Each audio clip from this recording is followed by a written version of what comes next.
Hey Reddit. Sitting in my empty apartment, not ours anymore, drinking something stronger than coffee, and my head is a mess. I'm 34. Need an outside perspective because I feel like both a victim and an asshole. Names changed. I was married to Sarah F. 33 for 8 years. Met in college, went through fire, water, and everything in between, moving cities, job hunting, her mom's death, my major surgery. We were a team. Seemed unbreakable. We consciously didn't have kids. First career, then the pandemic, then we just kept putting it off. Said another year or two. But deep down, I wanted a family. Sarah, I thought, just wanted more stability first. The catalyst, a year ago, I found messages on her phone. Yes, I snooped. There was a reason. She'd become insanely secretive, glued to her phone. It wasn't just flirting. It was months of an affair with her coworker, Max M35.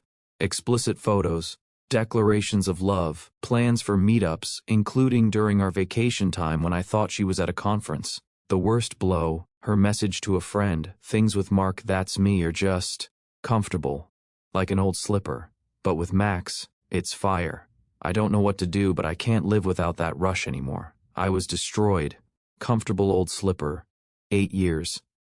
I didn't yell, didn't scream, just showed her the screenshots. Her face, it was horror. She sobbed, begged for forgiveness, swore it was a mistake, that she was confused, that she loved only me, that Max was adrenaline and I was her life. Said she'd cut all contact, quit her job, go to therapy.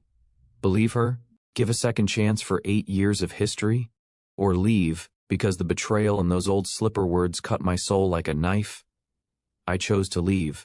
I felt trust was dead, that those words revealed her true, deep-down feelings. I moved in with a friend. The divorce was ugly. Sarah first begged, then got angry, accused me of being cold, of trapping her in that slipper with my reliability, then cried again. I stood my ground. We sold the apartment, split everything.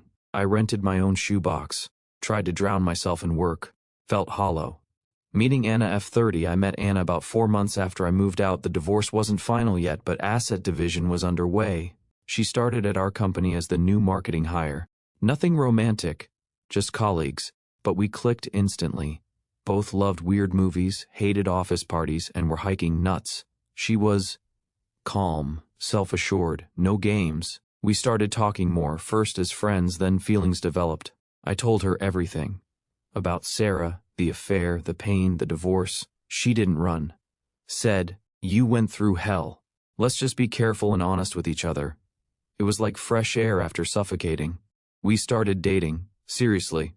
I introduced her to my friends, she introduced me to hers. We talked about the future and kids. She wanted them, and I finally felt ready, truly ready. 3 weeks ago, late at night, Sarah, voice trembling. "Mark, I need to see you, urgently, it's important." I refused. She said, "I'm pregnant. It's yours." The world stopped. Turns out, a couple of weeks before I moved out and discovered the affair, we had sex, the last time. She just found out she was pregnant and according to her is certain the baby is mine. The timeline fits. She did tests, the ultrasound timing, it points to me. Max, she claims, is out of the picture. They broke it off long ago. Believe her? Biologically possible. But I have zero trust. She swears it's mine. Offers a DNA test after birth. Go back to her? For the baby? She's begging for a chance at a family. Says the affair was a monstrous mistake, that she only realized what she had after losing me, that the pregnancy is a sign, that she'll do anything to rebuild trust. But I don't love her. I look at her and see old slipper and those messages. The thought of being with her makes me physically ill. Stay with Anna? But how? I'll be the father of Sarah's child. That ties me to her forever. What kind of father can I be living apart? How will this affect the child? And Anna? We just started building something real. She dreamed of having a child with me. Now I'll have a child with another woman tied to a toxic past. How can she accept that? I told Anna everything the next day. She was strong, said it was awful but she'd support my decision, that she understood a child was sacred and I needed to be in its life. But I saw fear in her eyes. Fear of losing what we have. Fear of Sarah's permanent shadow. She didn't say dump her, but she didn't say go back. She said, "This is your choice, Mark. Whatever you decide, I'll respect it, but I don't know if I can be part of this." That was a knife to the heart, the sharpest one. Ask for an abortion? Sarah is vehemently against it, says she wants this baby even if I don't come back. And I want a child, but not like this, not in this nightmare, not with her. But the thought of my child not being born is unbearable. I can't force her. And do I even want to?